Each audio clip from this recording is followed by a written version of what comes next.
Yep. Yes, sir. All right. Here we go. All right, when the beat loop, we're going to go do it. Hey, you know what it is. We back once again. It's your boy AT Money in the building. To my right, DJ B-Diddy Dollars. What's up? What up, man? It's B-Diddy Dollars and Cleo Torpedo. I'm feeling great, man. Yes, sir. I have not been treated so well as what I've been treating Tree Towns today. Look, man, we got Bottled Waters. We got tea. Man, gave us the royal treatment, rolled out the red carpet for us to my left, my main man.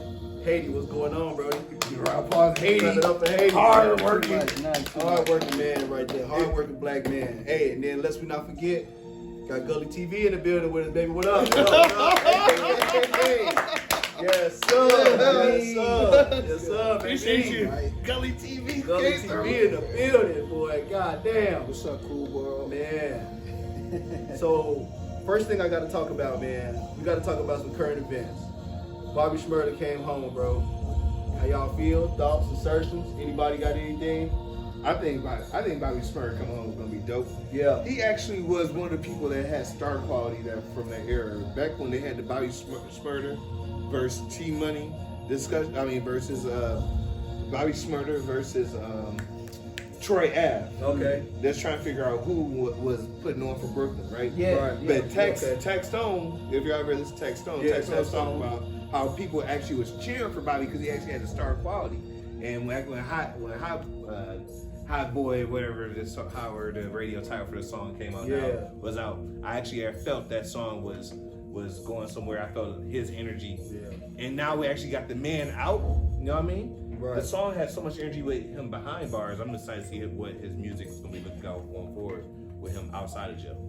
To continue to that, man. The kid's talented, no doubt. But continuing his legacy, there's going to be many changes. Because you feel me? Somebody serving time, get their mind right. You feel me? Challenging a young man like that, you feel me? It's going to make him better. So I'm glad the situation is to his advantage. But unfortunately, he had to do that time. But now he's gonna shine, man. He ain't got no choice now, bro. He like the culture is looking at him now. You know what I'm saying? A lot of people spend their whole time, their whole energy trying to get eyes on him. He got off the plane with the whole culture looking at him. So we gonna see what the boy doing. We gonna see. What about you, Gully? You got some thoughts? I just want to see if nigga can still do the dance and shit. Yeah. That's what I remember him for. I know while he was away, I don't know if he's like a Brooklyn drill pioneer. But I like that. That brand of music, I don't know, gang affiliated sound. He was one of the first. While he was away, it became really, really big. And I believe he's probably gonna benefit from the popularity of it. Like, imagine what a sure feature right now. The first one to come with a Bobby Shmurda feature, how much is tax? What's the ticket on it? What y'all think the ticket is? He said M. He's gonna get a smooth M. A corporate M. A corporate M. A corporate M. Yeah. And some equity. The baby was just talking about that too. Like this difference between the feature prices you get on the streets versus you get somebody that actually can do the analytics. Yeah. And do the numbers and come see back. the numbers. Because you're going to give them an M because if you got the right play for Bobby Shmurda, you can make M's, M and M's. the right song, the right person, jackpot. It's going down. Jackpot, yeah. Alright. I can't wait to see Bobby Shmurda like on like the next Arnold Schwarzenegger movie. Same, soundtrack with a drill beat. Like how they got I can see that. They got Pop Smoke in the movie. Vin Diesel, right? Yeah, that's what I'm saying. Y'all seen Bobby that? Shmurda? Y'all seen that, right? They got Pop Smoke in the movie before he unfortunately passed. Yeah, he in the movie produced by Eddie Wong, the one that did got a couple of fire little restaurants in New York. Pop Smoke is in a movie where he is the antagonist. Like it's like The bad guy. yeah, it's like an above the rim sort of thing. He could play that role. Yeah, it's coming out. It's coming out soon, man. I'm not unfamiliar with the dates, but it looked fire from the trailers, bro. Who's Haitian? Bobby Shmurda or Pop Smoke or both of them? I didn't know that. I ain't know that either, bro. We got official Haiti. He knows.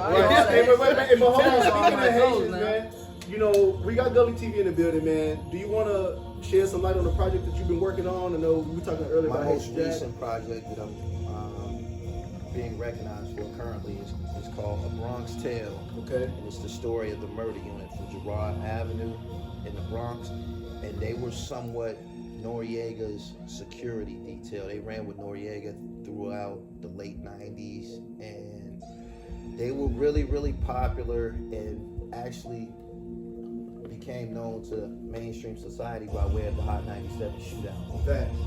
So, yeah, I was blessed to be included in creating a project for them. I flew to Antigua and I interviewed one of the more high-profile members. His name is Sip Zeb. And Congrats. I just blew that shit out the water, man. Yeah, I was gonna say they gave you a slam dunk, bro. They alley-ooped you. You had to dunk that I hoe. killed that shit. You had to dunk. People say I'm outspoken, but I like to create, and my offering was a classic. There you go. In that order, bro. Word. So the next thing I wanted to know was, what are you thinking about moving forward? You know, we head into 2021. We got a lot. I was talking about this the other day. 2021 been sort of kind of on that 2020 shit, bro. So I'm thinking to myself, like, what do you think is next as far as projects is concerned? Like, who you want to get down with, who you want to, you know what I'm saying, I'm get gonna cameras continue.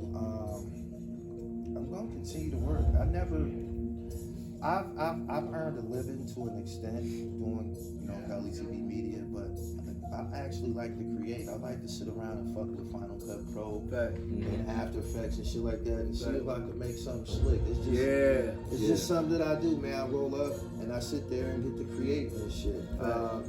Some people tend to like it. Me, I try to top my last project. You know what I'm saying? Whatever I do, the next one I be trying to top it by using different, methods of technology, different programs. I've been using a lot of animation lately. I've recently started experiencing listening to my own voice by way of narration. I'm starting to get comfortable with doing narration. I was just gonna say, you got that voice. I'm working at it, man. My nigga, you got that voice. I like creating, man. I'm telling you. I was a communications major in college. I'm like comfortable. I'm telling comfortable in this. Where you went to school at? Yeah. Slippery Rock University. Slippery Rock. Shout out Slippery Rock. Shout out to the Y'all Rock. make some noise, man. Slippery Rock in the building. Rock Tap in. boys. Shout out all my college grads. Yeah, so motherfucker making all kind of everything was 3D shit. it was Nigga, that all motherfucker. clicking. So- Hey, never did know the graphics like that before. Yeah. Tell the goddamn quarantine, boy. But talk to me about some of your inspirations. Like when you first got down and you realized like this is me, this is my shit.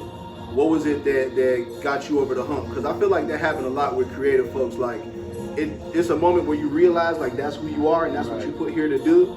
But then it's like another moment where something happened, either you come across something or somebody tell you something or you read something, and then boom, now you're gone. So what was it, something like that for you too? Or? We was in a studio. I was never supposed to be in front of the camera at all. Right. It was never my intention. Like I said, I'm very critical about my work. If somebody, like he's holding that camera right there, even though I'm sitting in this chair, I would like to be seeing what the fuck he doing. You need a monitor. Hey, next time you come through, we gonna set you a monitor, bro. Like cat a quarter from your seat, we gonna set you a monitor. You know, I was sitting, behind the PC. This is, I think we was using Windows Movie Maker. This was back in the day, and we sitting there editing, and my man J Pad, who was actually the actual editor, he knew what he was doing. I was just sitting there. I was more so the director. I would sit there and tell him, do this, cut that, all the way down to fonts. I would let he had no creative control. He just hit buttons.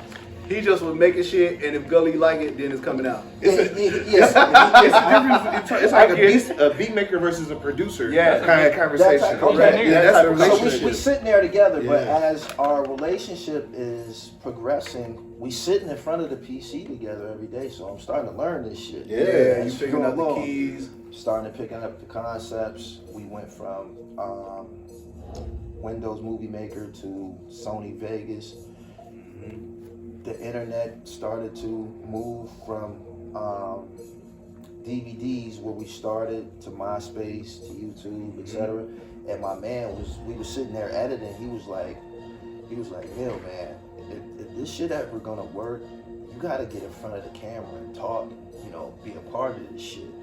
And I'm like, I don't rap. What I'm gonna do? Right. Like, what I'm gonna say? Right. What Shit. I'm gonna say? He was like, I don't. He like, man, you fly and shit. You like, just gotta be what's wrong? you, nigga. Just get on the camera and rap Do some before pull-ups or something. something. You gotta Something. be you, nigga. And he ended up moving. He ended up moving away. So I was out of my editor. So I gotta learn this shit. And when I was forced to learn it, I just took on all of the tasks because I didn't have nobody else.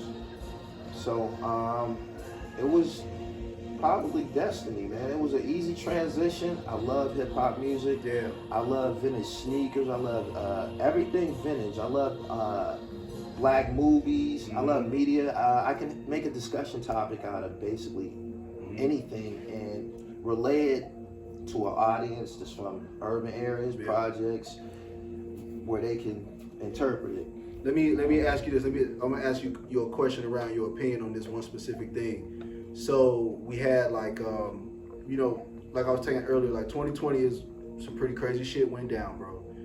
When you think about 2021, like how do you feel like the events that have transpired this far, or what you can foresee, you know, kind of like as a visionary, how do you think that's gonna influence your work? I can't recall no real calamity that happened in 2020. When you keep saying it, besides people becoming unemployed and, you know, on a virus, that wasn't no more frightening than my day-to-day reality prior to 2019, 2018. Thank you. Thank you. That's why I asked you that. That's why I asked you that. Because it ain't been no different for us. It ain't been no different for us. The moment we've been doing this shit. The moment it's gonna come to fruition. So when I had discussions about like the past and what we want to do with the future, that's why it's always cool to see like, oh well, I'm fucking with the music, I'm fucking with film, or I'm fucking with the investments, I'm fucking with the robotics. You see what I'm saying? Right. Because people don't think that we do this type of shit. You know what I'm saying? They don't think these discussions happen where we sit around the table and just politic. We need more like this. Yeah, they don't think that we do We this. have dimensions. I call them dimensions. You feel me? It's definitely layers. But so Haiti, man, one of the things I wanted to ask you, bro, like, how did you end up here? Like, we at Tree Sound, we got all of this shit going on. How did that come about? Is that something that you've been working on for a while, or did you just kind of fall into place, or like? Okay. It's not something I could say in one sentence. Hey, ain't that what Woosa said? Bosses take losses, bro. Bosses take losses. There was a point in my time, I heard my friend say that, man. Shout out to A Rich, man. Like, he told me, he was like, bro, I can't go back. You ever been into a position as a man where you either have to move forward, because I can't even go back to South Carolina to go see my daughter right now. I had that same feeling. I was like, I can't even go see my son. You feel me? Yeah. $10 in my pocket, I can't go see my son. Yes, that's Yeah. tough, bro. When you in that position, I came to Atlanta a year ago, none in my pocket, man. I literally took the gas out my dad's lawnmower gas can, filled up my car, and hit the road 3 hours, and I was up here at Street Exec, working the studio session. Like, so I really had to do what I had to do and get it out the mud. Like, a lot of people don't know this, like, shout out to YSL, man, Like, if it wasn't for I wouldn't even be in this position. Like, every day came to the studio, I was like, I gotta come with you, I come on Slack. Shout out. He recording over here, I'm over here making beats. Yeah. I came to the studio 3 months straight with Next thing I know, people started like, who is this kid making beats in the other room? Who is this kid? They kept asking questions. I kept showing who I was, man. So the beats is like, it just was something that came out, right? Or was it something where I've always had music. I played instruments since the 4th grade. I played violin. People might think it was corny, but I did feel that little cornball. You feel me? 8th grade, I stopped playing. We should. You feel me? Yeah, I was about to stop you right as soon as you said that, bro. Shouldn't feel like that. Never. Kids shouldn't feel Never. like that, man. whatever it shouldn't is you be- fuck with. It's a term that I discovered in a book recently. It's called social prisons. And there are social prisons that exist in the black community that will make a child feel that it's not cool to be yourself. There ain't nothing wrong with playing a part. Like, you was actually gifted. Look where you at right now. Look at that. You know what I'm saying? And social prisons, you know, that means in a social setting where people will act like it's not cool to be gifted, or it's not cool to play a violin, or it's not cool to write poetry or some shit like that. That's called a social prison. If you exist in an element like that, you should change your social circle. Period. That's what happened. I had to Period, change bro. who I was around. Like, I started realizing the important things. Like, you don't need 1,000 people. I'm happy with the same 30 folks I see every day. You just need feel the me? right folks. I just need the right folks around me. That's what I realized. Well, I'm happy when I see one of my slime bros. Because I was like, man, that one person took me place, man. Where else can you take me? Feel with the love and emotion. You feel me? The certain conversations I had with certain people that I've learned, like, to really express myself, like you're saying, I had to learn who I could grow with. That's what I'm saying. I don't need 30,000 people. I can't grow with you. We can't make I move with energy. That's one thing. I move with That's energy. what I was not going to with ask people. you. What's that relationship like when you talking about the energy, like, you know, with the folks you're moving with? Okay, I'll tell you. What's you, that man. relationship like, I bro? take it out the Bible again. Jesus had 12 disciples. People forget these lessons. You write down all these disciples, you'll notice them are the same people. Peter, Simon, okay. Paul, Saul, okay. So it's not 12 no more. So you take that, what I just said, you start noticing they only have one problem. What's the problem? Every one of them had one problem. What's that, bro? Judas, betrayal. Simon, Peter, faith. His brother Andrew, courage. I ain't one of them people that just like talk a lot, cause I don't speak English good, man. So I struggle, I chop up sometimes my words, you feel me? But when I really study English, I learned a lot from America, you feel me? Like watching and reading, like the Bible really helped me, cause like I didn't take the Bible as everybody took it. They took it for face value. You feel me? I took it for that third eye element. You feel me? I started reading people different. When I started, okay, he a Judas. He talk about his own friends. He's gonna talk about me too. Can't have him around me. Now you see what I'm saying? I move with energy. You feel me? I want courageous people around me. I can't have no punk around me that's gonna get me killed. The places I be going. You feel me? So I started moving with energy, and I started noticing who I should have around me. Right. And what their intentions was. And I started noticing, like, God showed me character throughout the Bible. That was my story. You feel me? I kept reading them stories over and over until I started understanding people.